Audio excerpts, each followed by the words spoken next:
Mainit na balita. Kinumpirma ni Ortonio na kasama niya si Gina Acosta nang mag-encash ng checks para sa confidential funds. 500 million ang inilabas nila sa apat na 125 million tranches. Bukod pa dyan, sinabi ni Ortonio na inatasan siya ni BP Sara na ihanda ang response ng OBP sa COA.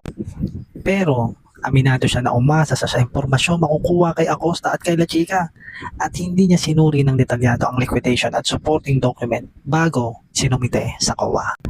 Biruin mo yun si Ortonio ang pumirma, naghanda ng sagot sa COA, pero ang impormasyon na ginamit niya ay galing sa mga taong siya ring may hawak o kaalaman sa confidential funds.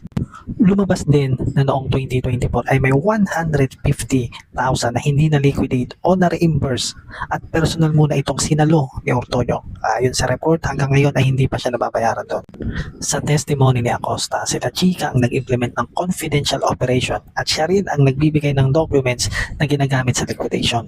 Ang problema, ayon sa prosecution, may rules sa Joint Circular 2015-01 tungkol sa kung sino ang maaaring humawak at mag-account ng confidential funds.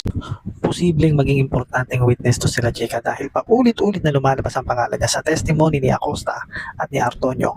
Sino ang tunay na humahawak at gumagamit ng pera? Sino ang responsable sa liquidation at sapat ba ang mga dokumentong ginamit para patunayang tama ang paggamit nito?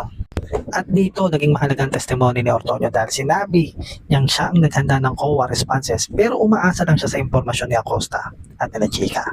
Hindi nga niya sinuri yung mga supporting documents Sumagot na si La Chica at sinabi niyang handa na siyang humarap sa pagiging witness at sasabihin niya ang tama.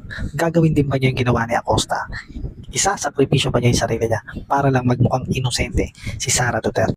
Ako po si Dad's Politics and Everything at gusto ko lang maging sikat na vlogger para sa 2028. Yari sa akin ang mga Duterte. Yun lang po. Salamat.